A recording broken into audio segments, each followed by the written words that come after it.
નમસ્કાર મિત્રો, સ્વાગત છે બધા મિત્રોનો અમારી યુટ્યુબ ચેનલમાં। તો મિત્રો, તારીખ 10/1/2026 ના સોના અને ચાંદીના બજાર ભાવ કેવા રહ્યા તે વિશેની માહિતી આ વિડીયોમાં જાણીશું। તો જે પણ મિત્રો નવા છે તે ચેનલને સબસ્ક્રાઇબ કરી લેજો। તો મિત્રો, વાત કરીએ સૌપ્રથમ આજે ચાંદીની બજાર વિશે। તો 1 ગ્રામ ચાંદી 249, 8 ગ્રામ ચાંદીનો ભાવ 1992 રૂપિયા, 10 ગ્રામ ચાંદી 2490, 100 ગ્રામ ચાંદી 24,900 અને 1 કિલો ચાંદીનો ભાવ આજે 2,49,000 રૂપિયા સુધી રહ્યો હતો। તો મિત્રો, ચાંદીની બજારમાં આજે ફરી એકવાર ઘટાડા તરફી માહોલ જોવા મળ્યો હતો અને પ્રતિ 1 કિલોએ આજે ફરી એકવાર 3,000 રૂપિયાનો ઘટાડો થયો હતો। વાત કરીએ આજના 22 કે સોનાના ભાવ વિશે। તો મિત્રો, 1 ગ્રામ સોનાનો ભાવ આજે ખાસ કરીને 12,775 રૂપિયા, જ્યારે 8 ગ્રામ સોનું 1,02,200, 10 ગ્રામ સોનાનો ભાવ 1,27,750 અને 100 ગ્રામ સોનાનો ભાવ આજે 12,77,500 રૂપિયા સુધી રહ્યો હતો। તો આજે 22 કે સોનાના 100 ગ્રામના ભાવમાં 12,000 રૂપિયાનો વધારો જોવા મળ્યો હતો। વાત કરીએ આજના 24 કે સોનાના ભાવ વિશે। તો 1 ગ્રામ સોનાનો ભાવ આજે 13,936 રૂપિયા, 8 ગ્રામ સોનું 1,11,488, 10 ગ્રામ સોનું 1,39,360 અને 100 ગ્રામ સોનાનો ભાવ આજે 13,93,600 રૂપિયા સુધી રહ્યો હતો।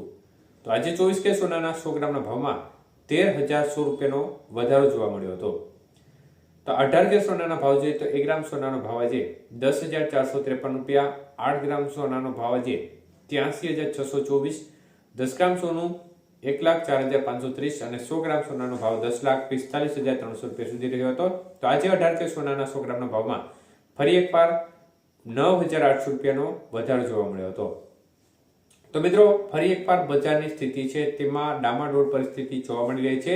ચાંદીની બજાર નવા રેકોર્ડ પર ગઈ અને ત્યારબાદ ફરીથી રિટર્ન થઈ છે અને ફરીથી જે માહોલ છે તે 3 દિવસથી ઘટાડા તરફી બનેલો જોવા મળી રહ્યો છે। તો મિત્રો, સોનાની બજાર છે તેમાં ફરી એકવાર તેજીની માહોલ જોવા મળી રહ્યો છે અને જોરદાર તેજીનો માહોલ આજે બજારમાં જોવા મળી રહ્યો છે।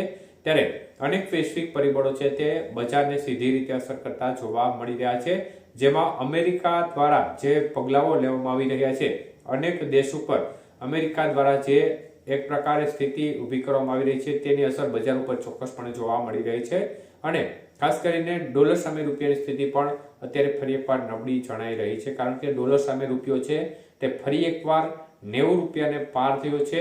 તો આ તમામ એવા પરિબળો છે જે બજારને સીધી રીતે અસર કરતા જોવા મળી રહ્યા છે, કારણ કે આપણે અગાઉ પણ જોયું હતું કે જ્યારથી રેટ કટ થયો હતો ત્યારથી બજારને એક સપોર્ટ લેવલ મળી ગયું હતું અને સપોર્ટ લેવલના કારણે બજાર છે તે સતત આગળ વધતી નજર પડી હતી।